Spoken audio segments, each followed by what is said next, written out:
Okay, pop quiz for you. Do you know South Texas geography well? Better yet, do you know how that geography affects our weather? For this KSAT Explains, we tap meteorologist Justin Horn, who is really into maps, both in passion and profession. He breaks out his compass, and Rand McNally and does a little myth busting too. Can you tell me what this is? What is that a shape of? I'll give you a hint. It's a county. Is it Bexar County? It is Bexar County. Is it a state or are we looking at a county? It's a county. Yeah, see. It makes it more difficult, right? It does make it more difficult. Can you tell me where Bexar County is? Okay. Because San Antonio is like, Yeah, it's over here-ish. okay. Okay. Here? Very close. Could you show me where the Edwards Plateau is? Edwards Plateau. I believe the Edwards Plateau is right up in here. Or no. I'm sorry. So Kerrville area, correct? That's right. You nailed it. Yeah, you got it. Second try. That was perfect. All right. Can you show me where Frio County is on this map? No, I cannot. Can you show me on this map where Frio County is? So If I were to ask you where the Texas Hill Country is, could you show me here on the map? Like, let's see, like over here. Yeah. That's where our Yeah, that's right. So not everyone knows geography as well as us meteorologists do, and that's okay. We're kind of weird like that. True story, when I was a kid, I read the entire atlas and once memorized every country and its capital. But for those of you who don't have that much time on your hands, we thought we'd touch on some of the more important geographical and geological features that South Texas has to offer. And the feature we thought we'd start with is the most important of all, the Balcones Escarpment. The escarpment, or at least the edge of the escarpment, which I'm standing on now here at Government Canyon State Natural Area, is part of a fault zone that runs through northwestern Bexar County. It more or less splits our viewing area in half. To the north, we have the higher elevation in the hill country. To the south, we have the coastal plains. And this feature really explains a lot about why South Texas is the way it is. So this is a major uplift that happened about 25 to 24 million years ago, where we actually had a big chunk of central Texas lifted up about 1,500 feet. The boundary of the escarpment is U-shaped, featuring porous limestone formed by an ancient ocean. It's a boundary that helped create the aquifer and subsequently prolific springs. Without the springs, you would not have San Antonio. See, I told you the escarpment was important. The sudden rise in elevation around 1,500 feet in Bexar County alone also makes a difference when it comes to weather. We'll discuss that in a bit. But it's also why the hill country exists. Speaking of, what is the hill country? And how is it different from the Edwards Plateau that you hear us mention so often in weather? The hill country is just part of the Edwards Plateau. It's sort of the eastern edge of that plateau. And it really encompasses that edge plus the Balcones Escarpment coming down into San Antonio. Which brings us to I-35. It's a major, important interstate. Notice how it seems to line up with the edge of the Balcones Escarpment. The I-35 corridor is actually just on the eastern side of the Edwards Plateau. So instead of building up and over the plateau, they just went around it. That, and going back to the importance of those springs along the escarpment, major cities formed right along its edge, where the water was, and the interstate connects them. And since I-35 serves as a visual boundary of the edge of the escarpment, we often use it in weather to feature our different climate zones. You'll hear us say things like, those east of I-35 have the best chances for storms. Along those same lines, Highway 90, which runs west to east, is useful too. This geography puts us at a unique crossroads. San Antonio is at the point of three different major ecoregions. The South Texas thornbrush, which basically starts in San Antonio and goes south to the valley. That's more or less an extension of the Chihuahuan Desert, which creeps in from the west. Think hot and dry. And then we have the hill country, which goes from west of town towards Kerrville, Sonora. It's the elevated portion of our viewing area we mentioned earlier. And then we have the plains, the central prairie. That's the flatter part of south central Texas, closest to the coast. It features higher humidity, more rain, and more vegetation. So you drive any direction and you've got a different scene. So with all that in mind, let's do some myth busting, fact or fiction, when it comes to geography and what it means for our weather. Yes, clouds do bank up against the escarpment, occasionally making it cloudy in San Antonio, but sunny in the hill country. It can also sometimes help to develop showers. No, there's not a dome over San Antonio. Any sort of heat island effect has no bearing on storms moving through or avoiding the city, despite recent claims. Yes, those east of I-35 often have better chances of rain because they're closer to the Gulf of Mexico and therefore have better, deeper moisture. No, valleys and terrain have little to no impact on tornadoes. They develop and move as they please. Yes, the Serranías del Burro Mountains west of Del Rio in Mexico do have an effect on our weather, mostly when it comes to helping give lift to big storms in the summer that cross into Texas. No, there's no one favorite area in San Antonio that gets hail over the other. However, yes, geography does play a role in winter weather, with northern Bexar County, especially north of 1604, having a much better shot at seeing wintry weather than those in southern Bexar County. And this is why being a meteorologist in South Texas is so fun. Lastly, let's talk about counties. These boundaries are more political than they are geographical, but useful when we're describing where a thunderstorm is located. It's always a good idea to know where your county is located on a map. We use them a lot in weather, especially when it comes to warnings. And that's South Texas geography in a nutshell. And it's why reading an atlas isn't quite as boring as you might think. For KSAT Explains, I'm meteorologist Justin Horn. So what do you want to see us explain next? Scan this QR code to go straight to the KSAT Explain page, where you can find all of our coverage, and you can also send in your own ideas. Here's a live look with our live cam. We're looking from the south side of town northward toward downtown. Skyline all lit up, and actually our atmosphere was lit up earlier today with some lightning and some heavy downpours that we had earlier today. 0.04 of an inch at the airport, so officially we did have measurable rain at San Antonio International, and as I showed you earlier, some higher accumulations elsewhere, especially west and northwest side. 28 100-degree days so far this year. By this time last year, we were already up to 44, so clearly we're not on the same type of streak. But a new streak of consecutive 100-degree days starts tomorrow. 107, the high temperature in Del Rio today. Kerrville, 98 degrees. Rock Springs, 97. Carrizo Springs, though, 106. You can see where we really got the rain. That's where temperatures were a little bit cooler because some of the rain cooled air around them, whereas Carrizo Springs, Crystal City, Cotulla, still making it well above 100. Tomorrow, 101. By Tuesday, we're up to 103. Basically, high temperatures anywhere from 101 to 103 over the next 7 days. We'll be back in a little bit to talk about the aquifer, the zones, and how much rain we got over the recharge zone, along with the animation of the African dust, when it's going to be here and how thick it's going to be in just a bit, Tim. See you then, Adam. Thank you so much. Still ahead on the Nightbeat, allocating resources. What a new report from the Alzheimer's Association means for those suffering from the disease right here at home.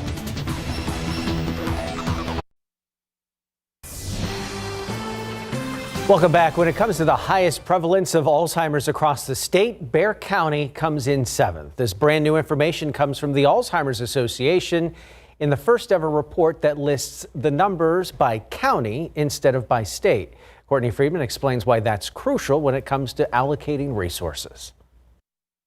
My mother-in-law was extremely organized, military wife. She started to kind of repeat herself. She couldn't, figure out who some people were. Byron Cordes is a caregiver for his mother-in-law, who was diagnosed with Alzheimer's 7 years ago. He's also a managing social worker with Sage Care Management and on the board of the Alzheimer's Association. It's super important to know as early as possible. That's why new data just released by the Alzheimer's Association is crucial. For the first time ever, the disease prevalence numbers are broken down by county instead of state. For Bexar County, 13% of those over the age of 65 are currently living with dementia or with Alzheimer's disease.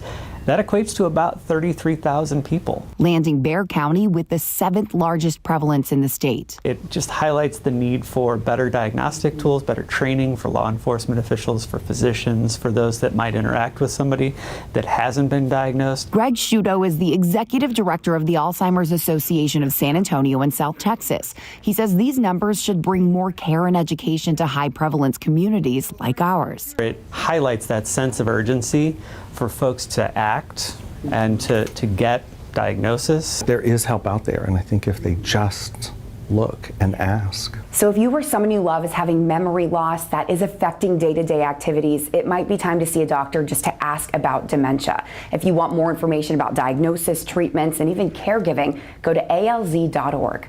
Courtney Friedman, KSAT 12 News.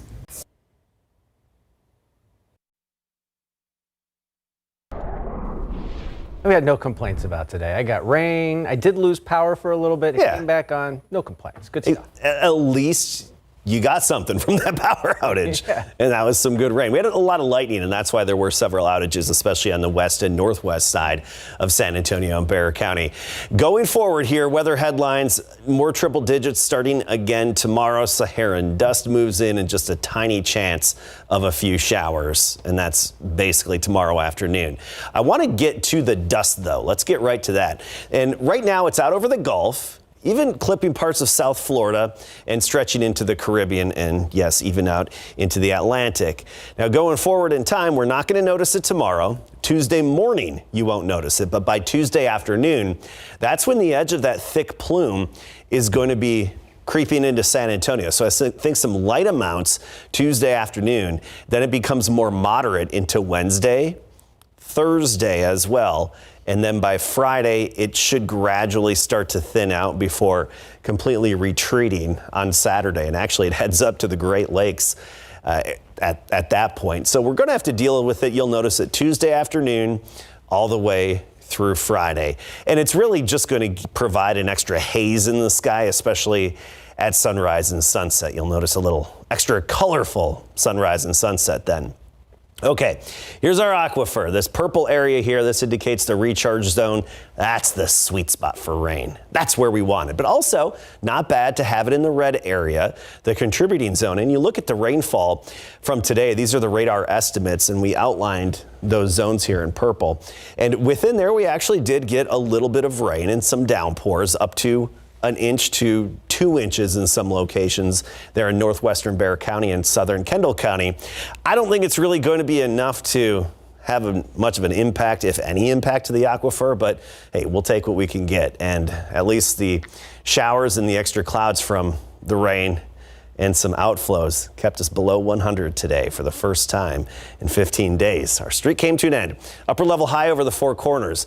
That's going to basically stay put. It will basically drift eastward just a little bit, and that puts us in this easterly flow aloft, so the wind coming out of the east in the steering flow. That's going to open the door for the potential of a weak disturbance or two by next weekend or even thereafter. So there is the chance we could throw a shot at rain in the forecast by next weekend, but right now I just don't have a lot of confidence in it. But sometimes we get those tut lows, those tropical upper tropospheric lows, and they can generate some showers. So we'll keep an eye out for some of those that could move in.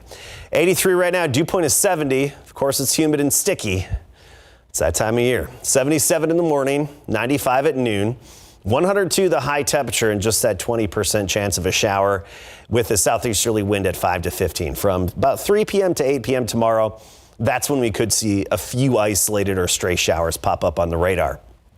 Bandera, Utopia, Sabinal, 102. Port SA, 103. Stinson on the south side, 103 tomorrow afternoon. And we did put that dust here on the 7-day forecast. Tuesday through Friday, you'll mainly just notice a haze in the sky. If you have a very sensitive respiratory system, there's a slight chance you may be noticing some effects from that Saharan dust. But notice that only shot at rain right now is Monday afternoon. Otherwise, very sunny and hazy the rest of the week. High temperatures in the low 100s, mornings in the mid to really upper 70s. And by the way, we got some great shots around sunset this evening.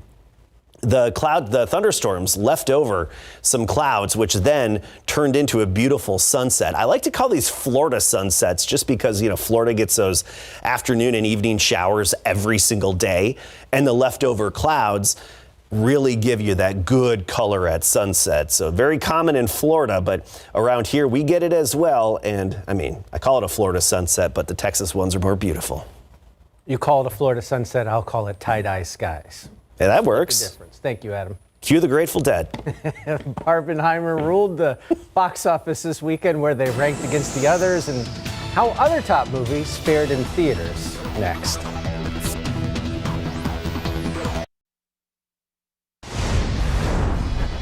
Move. Boy, these people. We need to get out of here. Indiana Jones and the Dial of Destiny took 5th place with $6.7 million, giving it $159 million domestic. Mission Impossible Dead Reckoning Part 1 fell from 1st to 4th place, grossing $19.5 million for a domestic total of $119 million. Sound of Freedom added $20.1 million for 3rd place. It's at $125 million domestic. Are we saying there's a chance that when we push that button, we destroy the world? Christopher Nolan's Oppenheimer, starring Cillian Murphy as the father of the atomic bomb, opened in 2nd place with $80.5 million, soaring past expectations. Can I come to your house tonight? Sure. I don't have anything big planned, just a giant blowout party with all the Barbies and planned choreography and a bespoke song. You should stop by. So cool. It's a Barbie world. Greta Gerwig's take on the iconic doll, starring Margot Robbie and Ryan Gosling, debuted with $155 million, the biggest opening weekend of the year and the best debut ever for a female director. In Hollywood, I'm David Daniel. Barbie, the only thing powerful enough to beat an atomic weapon.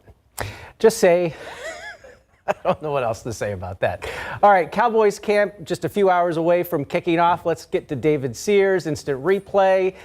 We're going to be all over Cowboys camp, aren't we? Larry Ramirez is going to be there tomorrow, starting on KSAT12 News at 5. He'll be there for, I don't know, 10 days, 9 days, Whenever 8 days. To come back. Whenever he gets tired of the California weather in Oxnard, California. Hanging out with Barbie? Yeah, he might meet Barbie while he's out there. You never know. All I do know is this is a action-packed show tonight, Tim, starting with the Cowboys reporting training camp tomorrow. It's the Cowboys, so you know there's going to be some drama. We're going to tell you what might unfold coming up when they open up camp tomorrow. Jackson Wolf making his major league debut. That's Dad Joe, Mom Christy, brother Evan, girlfriend Abby. Family's probably more nervous than Jackson. Hey, life in baseball can be a little crazy. One day you're in Double-A, the next you've gone to the big show. We'll tell you how one of our own missions in their big league debut, how they did, and how's the San Diego Padres top prospect doing after a week with the missions. We've got the details, and one American golfer has the most American answer on how he will celebrate the last major of the year. It's an interesting answer that is going to have his wife asking some interesting questions when he gets home.